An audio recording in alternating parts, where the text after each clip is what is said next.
saya dari program studi keperawatan. Di sini saya akan menjelaskan tentang metabolisme protein dan metabolisme mineral. Yang pertama-tama saya akan menjelaskan tentang metabolisme protein. Protein yang berasal dari makanan-makanan yang kita makan, yaitu nasi, sate, buah, dan yang lainnya akan masuk ke dalam sistem pencernaan dan berubah menjadi komponen yang paling kecil.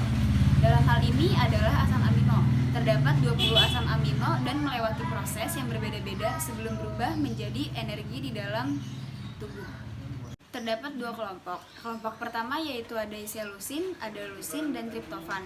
Untuk kelompok keduanya ada alanin, sistein, glisin, hidroksipolin, serin, dan trionin.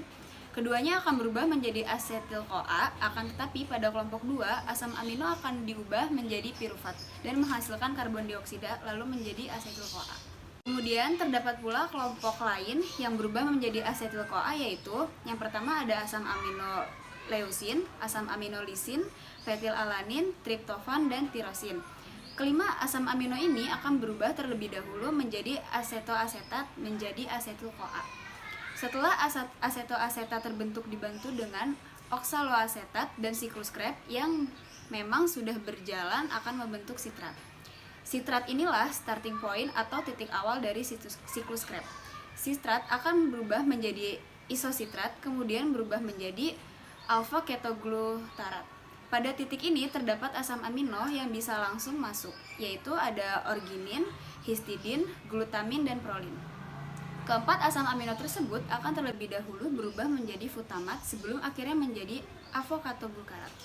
Dan avokatoglukarat lanjut ternyata menjadi suksinil koenzim A. Suksinil koenzim A terdapat asam amino yang dapat langsung masuk, yaitu ada isoleusin, metionin, dan valin. Setelah terbentuk suksinil CoA, maka akan terbentuk suksina. Nah, suksina ini akan berubah menjadi fumarat.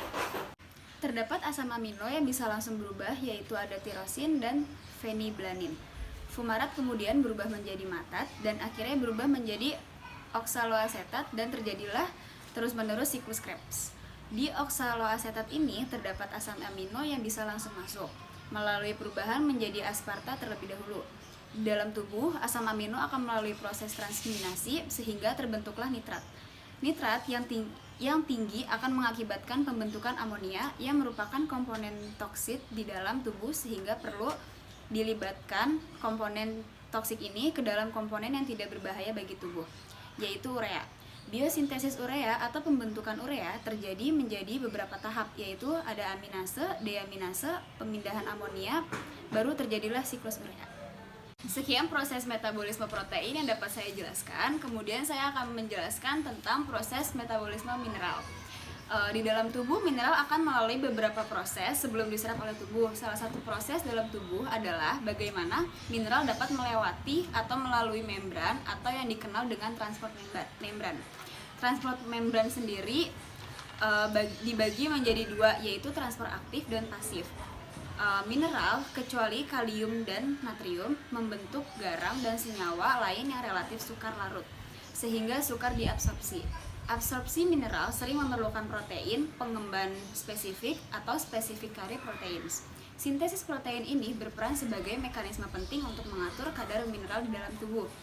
Jadi yang pertama itu ada transfer aktif. Transfer aktif adalah pergerakan atau pemindahan yang menggunakan energi untuk mengeluarkan dan memasukkan ion-ion dan molekul melalui membran sel yang bersifat permeabel dengan tujuan memelihara keseimbangan molekul kecil di dalam sel. Mineral di dalam tubuh akan mengalami reaksi desosiasi menjadi ion-ion dan molekul kecil untuk melalui membran sel.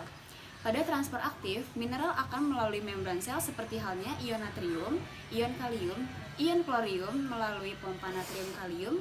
Pada membran sel transfer aktif dipengaruhi oleh muatan listrik di dalam dan di luar sel, di mana muatan listrik ini ditentukan oleh ion natrium, ion kalium, dan son klorin. Keluar masuknya ion natrium dan kalium diatur oleh pompa natrium-kalium. Transfer aktif dapat berhenti jika sel didinginkan, mengalami keracunan atau kehabisan energi. Dan yang kedua ada transfer pasif. Transfer pasif adalah perpindahan molekul atau ion tanpa menggunakan energi sel. Perpindahan molekul tersebut terjadi secara spontan dari konsentrasi tinggi ke rendah. Jadi perjalanan itu terjadi secara spontan. Contoh transfer pasif adalah difusi, osmosi, dan difusi terfasilitasi. Pada transfer pasif osmosis, di dalam tubuh mineral akan terionisasi menjadi zat-zat elektrolit yang dapat diserap di dalam tubuh. Zat-zat yang memiliki sifat elektrolit lemah lebih cepat melewati membran daripada elektrolit kuat. Contoh zat-zat yang dapat melewati membran dari yang paling cepat hingga yang paling lambat antara lain adalah natrium, kalium, kalsium, magnesium. Pada transfer pasif difusi mineral melewati membran melalui saluran yang disebut channel dimediasi difusi difasilitasi. Dalam saluran dimediasi difasilitasi difusi, zat terlarut bergerak menuruni konsentrasi gradien melintasi bilayer lipid melalui membran channel. Sebagian besar saluran membran saluran ion, protein, transmembran integral yang memungkinkan zat atau molekul kecil, anorganik ion yang terlalu hidrofilik untuk menembus nonpolar yang interior dari lapisan ganda lipid. Setiap ion dapat menyebar di seluruh membran hanya pada situs tertentu. Makromineral adalah mineral yang ada di dalam tubuh lebih dari 0,01% dari berat badan dan dibutuhkan oleh tubuh dalam jumlah lebih dari 100 mg per hari seperti kalsium, fosfor, natrium, kalium, klorida, dan sulfur. Mineral makro terdapat dalam tubuh kurang dari 0,019% berat tubuh dan hanya dibutuhkan dalam jumlah kurang dari 100 mg per hari.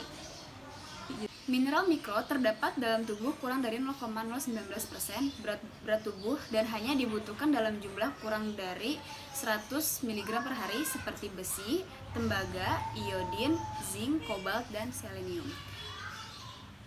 Sekian penjelasan yang dapat saya sampaikan mengenai metabolisme protein dan proses metabolisme mineral. Kurang lebihnya saya mohon maaf. Wassalamualaikum warahmatullahi wabarakatuh.